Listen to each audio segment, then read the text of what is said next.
নমস্কার। শ্রীরামকৃষ্ণ সেবা সংঘের যুব পাঠচক্রে আজ শ্রীম কর্তৃক লিখিত শ্রী শ্রী রামকৃষ্ণ কথামৃত পাঠ আরম্ভ হচ্ছে। পাঠে আমি শ্রী অয়ন চক্রবর্তী। দক্ষিণেশ্বরে ঠাকুর শ্রীরামকৃষ্ণ, প্রথম পরিচ্ছেদ। কালীবাড়ি ও উদ্যান। শ্রীরামকৃষ্ণ দক্ষিণেশ্বরের কালীবাড়ির মধ্যে কি কি আছে দেখে নেওয়া যায়। চাঁদনি ও দ্বাদশ শিব মন্দির, পাকা উঠান ও বিষ্ণুঘর, শ্রী শ্রী ভবতারিণী মা কালী, নাট মন্দির, ভাঁড়ার ঘর, ভোগঘর, অতিথিশালা ও বলিদানের স্থান, দপ্তরখানা, ঠাকুর শ্রীরামকৃষ্ণের ঘর, নহবত, বকুলতলা ও পঞ্চবটি, ঝাউতলা, বেলতলা ও কুঠি, বাসন মাজার ঘাট, গাজীতলা, সদর ফটক ও খিড়কি ফটক, হাঁসপুকুর, আস্তাবল, গোশালা ও পুষ্পোদ্যান, শ্রীরামকৃষ্ণের ঘরের বারান্দা এবং আনন্দ নিকেতন। আজ রবিবার, ভক্তদের অবসর হইয়াছে, তাই তাহারা দলে দলে শ্রী শ্রী পরমহংসদেবকে দর্শন করিতে দক্ষিণেশ্বরের কালীবাড়িতে আসিয়াছেন। সকলেরই অবারিত দ্বার। যিনি আসিতেছেন ঠাকুর তাহারই সহিত কথা কহিতেছেন। সাধু, পরমহংস, হিন্দু, খ্রিস্টান, ব্রহ্মজ্ঞানী, শাক্ত, বৈষ্ণব, পুরুষ, স্ত্রীলোক সকলেই আসিতেছেন। ধন্য রানী রাসমণি, তোমারই স্বীকৃতি বলে এই সুন্দর দেবালয় প্রতিষ্ঠিত হইয়াছে। আবার এই সচল প্রতিমা, এই মহাপুরুষকে লোকে আসিয়া দর্শন ও পূজা করিতে পাইতেছেন। দ্বিতীয় পরিচ্ছেদ, প্রথম দর্শন। তব কথামৃতং তপ্ত জীবনং কবিভিরিরিতং কলমশাপহম শ্রবণমঙ্গলং শ্রীমদাততং ভুবি গৃণন্তি যে ভুরিদা জনা। শ্রীমদ্ ভাগবত গোপীগীতা রাস 50 অধ্যায় থেকে মন্ত্রটি নেওয়া হয়েছে। গঙ্গা তীরে দক্ষিণেশ্বরের কালীবাড়ি, মা কালীর মন্দির। বসন্তকাল, ইংরাজি 1882 খ্রিস্টাব্দের মার্চ মাস।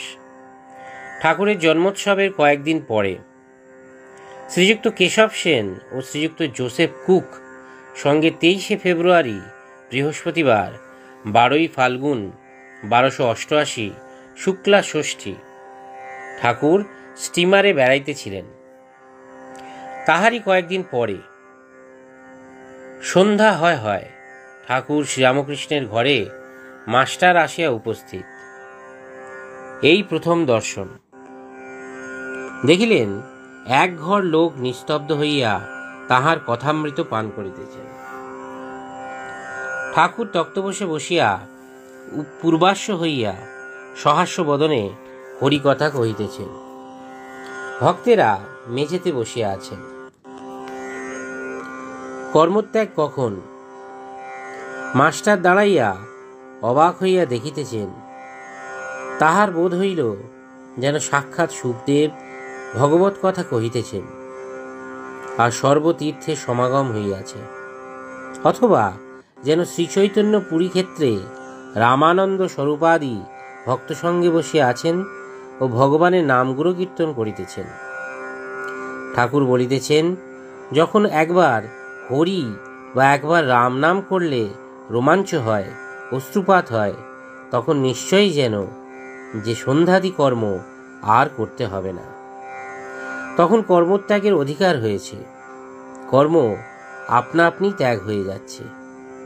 তখন কেবল রাম নাম কি হরিনাম কি শুদ্ধ ওঙ্কার জপলেই হলো।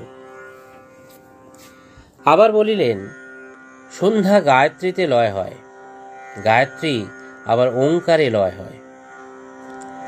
মাস্টার শিহুর সঙ্গে বরাহনগরে এ বাগানে ও বাগানে বেড়াইতে বেড়াইতে এখানে আসিয়া পড়িয়াছেন।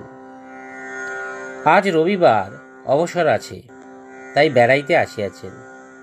শ্রীযুক্ত প্রসন্ন বাণিজ্যের বাগানে কিয়ৎক্ষণ পূর্বে বেড়াইতেছিলেন। তখন সিধু বলিয়াছিলেন, গঙ্গার ধারে একটি চমৎকার বাগান আছে, সে বাগানটি কি দেখতে যাবেন? সেখানে একজন পরমহংস আছেন।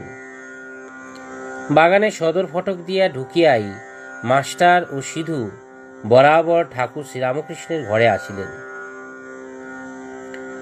মাস্টার অবাক হইয়া দেখিতে দেখিতে ভাবিতেছেন, আহা, কি সুন্দর স্থান, কি সুন্দর মানুষ, কি সুন্দর কথা, এখান থেকে নড়তে ইচ্ছা করে না। কিয়ৎক্ষণ পরে মনে মনে বলিতে লাগিলেন, একবার দেখি কোথায় এসেছি, তারপর এখানে এসে বসব। সিধুর সঙ্গে ঘরের বাহিরে আসিতে না আসিতে আরতির মধুর শব্দ হইতে লাগিল।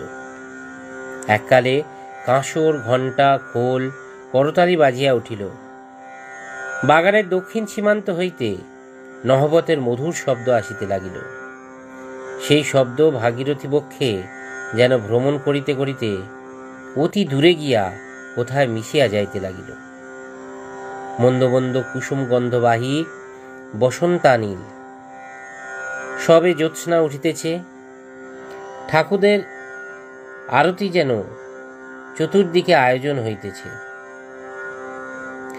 মাস্টার দ্বাদশ শিব মন্দিরে, শ্রী শ্রী রাধাকান্তের মন্দিরে ও শ্রী শ্রী ভবতারিণীর মন্দিরে আরতি দর্শন করিয়া পরম প্রীতিলাভ করিলেন। সিধু বলিলেন, এটি রাসমণির দেবালয়, এখানে নিত্য সেবা, অনেক অতিথি কাঙাল আসবে। কথা কহিতে কহিতে ভবতারিণীর মন্দির হইতে বৃহৎ পাকা উঠানের মধ্য দিয়া পাদচারণ করিতে করিতে দুইজনে আবার ঠাকুর শ্রীরামকৃষ্ণের ঘরের সম্মুখে আসিয়া পড়িলেন। এবার দেখিলেন ঘরের দ্বার দেওয়া, এইমাত্র ধুনা দেওয়া হইয়াছে। মাস্টার ইংরেজি পড়িয়াছেন। ঘরে হঠাৎ প্রবেশ করিতে পারিলেন না। দ্বার দেশে বৃন্দে দাঁড়াইয়াছিল। জিজ্ঞাসা করিলেন, হ্যাঁ গা, সাধুটি কি এখন এর ভিতর আছেন? বৃন্দে বললেন, হ্যাঁ, এই ঘরের ভিতর আছেন। মাস্টার, ইনি এখানে কতদিন আছেন? বৃন্দে, তা অনেক দিন আছেন। মাস্টার, আচ্ছা, ইনি কি খুব বইটই পড়েন? বৃন্দে, আর বাবার বইটই, সব ওর মুখে। মাস্টার সবে পড়াশোনা করে এসেছেন। ঠাকুর শ্রীরামকৃষ্ণ বই পড়েন না শুনে আরো অবাক হলেন। মাস্টার, আচ্ছা, ইনি বুঝি এখন সন্ধ্যা করবেন? আমরা কি এ ঘরের ভিতর যেতে পারি? তুমি একবার খবর দেবে। বৃন্দে বললেন, তোমরা যাও না বাবা, গিয়ে ঘরে বসো। তখন তাহারা ঘরে প্রবেশ করিয়া দেখেন ঘরে আর অন্য কেহ নাই। ঠাকুর শ্রীরামকৃষ্ণ ঘরে একাকী তক্তপোষের উপর বসিয়া আছেন। ঘরে ধুনা দেওয়া হইয়াছে ও সমস্ত দরজা বন্ধ। মাস্টার প্রবেশ করিয়াই বদ্ধাঞ্জলি হইয়া প্রণাম করিলেন। ঠাকুর শ্রীরামকৃষ্ণ বসিতে অনুজ্ঞা করিলে তিনি ও সিধু মেঝেতে বসিলেন। ঠাকুর জিজ্ঞাসা করিলেন, কোথায় থাকো, কি করো, বরাহনগরে কি করতে এসেছ, ইত্যাদি। মাস্টার সমস্ত পরিচয় দিলেন, কিন্তু দেখিতে লাগিলেন যে ঠাকুর মাঝে মাঝে যেন অন্যমনস্ক হইতেছেন। পরে শুনিলেন এরই নাম ভাব। যেমন কেহ ছিপ হাতে করিয়া মাছ ধরিতে বসিয়াছে।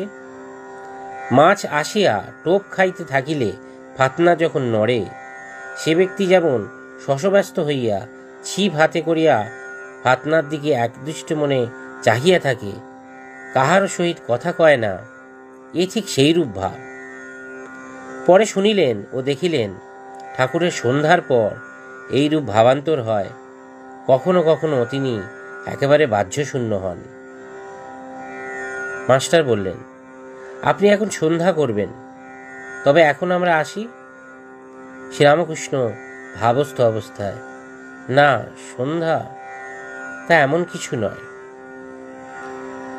আর কিছু কথাবার্তার পর মাস্টার প্রণাম করিয়া বিদায় গ্রহণ করিলেন। ঠাকুর বলিলেন, আবার এসো। মাস্টার ফিরিবার সময় ভাবিতে লাগিলেন, এ সৌম্য কে, যাহার কাছে ফিরিয়া যাইতে ইচ্ছা করিতেছে? বই না পড়িলে কি মানুষ মহৎ হয়? কি আশ্চর্য, আবার আসিতে ইচ্ছা হইতেছে। ইনিও বলিয়াছেন, আবার এসো, কাল কি পরশু সকালে আসিব। জয় ঠাকুর, জয় মা, জয় স্বামীজি। আমি পাঠে অয়ন চক্রবর্তী। ধন্যবাদ।